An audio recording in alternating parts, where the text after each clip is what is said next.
Hello friends, welcome to my YouTube channel easy study. तो आज की इस वीडियो में हम लोग अभाज्य गुणनखंड निकालना सीखेंगे। तो चलिए वीडियो को स्टार्ट करते हैं। देखिए, किसी भी चीज़ को पढ़ने से पहले उसको हम लोग समझेंगे कि वो होता क्या है। ठीक है, तो देखिए यहाँ लिखा हुआ है अभाज्य गुणनखंड। तो सबसे पहले जानेंगे कि अभाज्य संख्या होता क्या है, यानी अभाज्य संख्या किसको कहते हैं। ठीक है, तो अब हम लोग देखेंगे। तो देखिए यहाँ लिखा हुआ है भाज्य संख्या वैसी संख्या जो केवल एक से और अपने आप से कटे उसे अभाज्य संख्या कहते हैं। यानी वैसी संख्या जो एक से कटे और अपने आप से कटे उसी को अभाज्य संख्या कहेंगे। जैसे दो है, तो देखिए दो है तो दो को जब काटेंगे यानी भाग देंगे दो में भाग देंगे तो ये किससे एक से लगेगा, यानी एक से कटेगा। और ये किससे कटेगा, दो से कटेगा, यानी दो में दो से भाग देंगे तो ये कटेगा। इसके बाद ये और किसी भी संख्या से नहीं कटेगा। जैसे यहाँ देखिए पाँच है तो पाँच को काटेंगे तो ये सिर्फ एक से कटेगा, यानी पाँच एकम पाँच। और फिर इसको अगर काटेंगे तो पाँच ही से कटेगा, दो से नहीं कटेगा, तीन से भी नहीं कटेगा, चार से भी नहीं कटेगा, सिर्फ कटेगा तो पाँच से कटेगा। यानी वैसी संख्या जो एक से कटे और अपने आप से कटे यानी स्वयं से कटे उसको क्या कहते हैं, अभाज्य संख्या। ठीक है, जैसे देखिए क्या क्या अभाज्य संख्या है, 2, 3, 5, 7, 11, 13 ऐसे अभाज्य संख्या है। तो अब हम लोग क्वेश्चन पे चलेंगे और निकालना सीखेंगे। अभाज्य संख्या हम लोग समझ गए, अब समझेंगे गुणनखंड क्या होता है। तो गुणनखंड को जब तोड़ेंगे ना, इसको तोड़ेंगे तो इसको ऐसे लिखा जाएगा, गुना प्लस खंड, और इसको मिलाएंगे तो बन जाएगा गुणनखंड। तो गुना प्लस खंड का मतलब हो गया कि गुना का मतलब क्या होता है, गुना। ठीक है, और खंड का मतलब होता है टुकड़ा। जैसे यहाँ लिखा हुआ है 6 और इसका बोला जाए गुणनखंड, तो इसका गुणनखंड का मतलब इसको गुना के रूप में तोड़ तोड़ कर लिखना है। खंड का मतलब टुकड़ा, यानी तोड़ तोड़ कर लिखना है। तो 6 को जब तोड़ेंगे तो क्या होगा, एक के पहाड़ा में 6 आता है, फिर दो के पहाड़ा में 6 आता है, फिर तीन के पहाड़ा में 6 आता है। इसको गुना करेंगे तो देखिए दो एकम क्या आ गया, दो, और दो में तीन से गुना करेंगे तो फिर क्या मिलेगा, हमको 6 ही मिल गया। तो इसी को कहते हैं गुणनखंड। और अभाज्य संख्या आप समझ ही गए हैं कि वैसी संख्या जो स्वयं से कटे और एक से कटे उसको अभाज्य संख्या कहते हैं। तो अब हम क्वेश्चन लेंगे और अभाज्य गुणनखंड को निकालना सीखेंगे। देखिए यहाँ एक हम क्वेश्चन ले लिए हैं और इसका निकालना है अभाज्य गुणनखंड। तो अभाज्य गुणनखंड निकालने के लिए सबसे पहले क्या करेंगे, एक ऐसा डंडा लेंगे। ठीक है, ऐसे ले लिए, फिर इसको ऐसे कर देंगे, ये हो गया।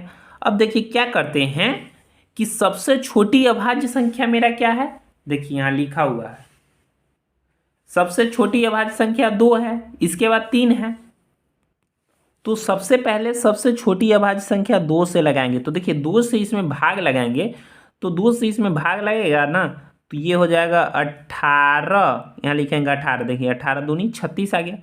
फिर इसमें देखेंगे कि अब किससे लगेगा, तो फिर इसमें 2 से लगाएंगे तो 2 9 में क्या आ जाएगा 18। फिर देखिए अब 2 के पहाड़ा में तो 9 आता नहीं है, तो अब इसमें इसके बाद 2 के बाद अभाज्य संख्या 3 है तो 3 से लगाएंगे।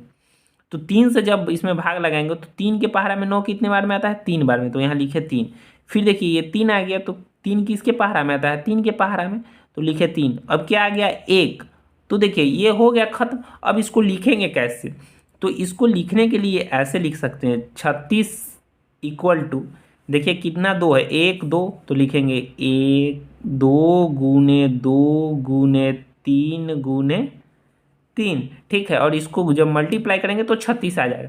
और एक और दूसरा तरीका है इसको लिखने का, क्या देखिए 2 क्या बार है, 2 बार, तो लिखेंगे 2 और इस पे पावर लिख देंगे 2, क्योंकि 2 बार है तो 2 लिख दी।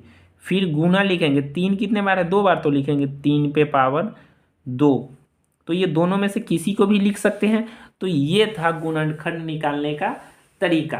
तो एक और हम क्वेश्चन लेते हैं और आप लोग को और अच्छे से बताते हैं। अब देखिए दूसरा क्वेश्चन आएगा कि 120 का गुणनखंड निकालना है, तो इसको कैसे निकालेंगे। फिर वैसे ही करेंगे, एक ऐसा डंडा लेंगे और फिर यहाँ से ऐसे इसको घेरेंगे। अब सबसे छोटी अभाज्य संख्या क्या है मेरा, 2, तो 2 से देखेंगे कि 2 की पहाड़ा में, यानी इसको 2 संख्या का देखेंगे तो 12 आ जाता है, 0। ठीक है, तो इसमें 2 से डिवाइड हो जाएगा, यानी 2 से भाग। तो 2 से देखेंगे तो क्या देखिए दो छः क्या होता है 12 और जीरो है तो जीरो उतार देंगे, ठीक है, यानी 60 आ गया, यानी 60 दूनी 120। फिर इसमें दो से भाग लगा देंगे क्योंकि लग जाएगा, यानी दो तिया 6 आ जाएगा, जीरो का जीरो लिख देंगे। फिर देखिए दो से लगाएंगे तो क्या आ जाएगा 30, यानी 30 दूनी 60 मिल जाएगा, ठीक है। फिर देखिए इसमें दो से लगा देंगे तो क्या मिलेगा 15, यानी 15 दूनी क्या आ जाएगा 30।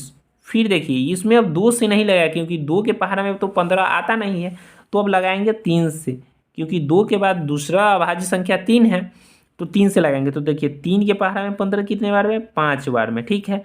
इसके बाद देखिए क्या है, अब देखिए 5 आ गया, तो 3 के बाद अभाज्य संख्या क्या है 5 है, तो फिर 5 से लगाएंगे। तो 5 के पहाड़ा में 5 कितने बार में एक बार में, तो देखिए ये हो गया। अब इसको लिखेंगे कैसे, 120 इक्वल टू, इसको कैसे लिखेंगे, देखिए क्या लिखेंगे, दो गुना दो गुने 3 गुने 5, और इसको जब मल्टीप्लाई करेंगे तो 120 आएगा। देखिए कैसे आएगा, दो में दो से गुना करेंगे तो 4, 4 में दो से गुना करेंगे तो 8, 8 में 3 से गुना करेंगे तो 24, और 24 में 5 से गुना करेंगे तो 120, ठीक है। अब इसको दूसरे तरीके से कैसे लिखते हैं, देखिए दो कितने बार है 1 2 3, 3 बार, तो 2 का पावर 3 गुने, देखिए लिखेंगे 5 गुने, सॉरी 3 गुने 5, तो ये आ गया। तो आशा करते हैं कि वीडियो आप लोगों को अच्छे से समझ में आया होगा। तो कृपया चैनल को लाइक और सब्सक्राइब कर दें और वीडियो को शेयर करें। धन्यवाद।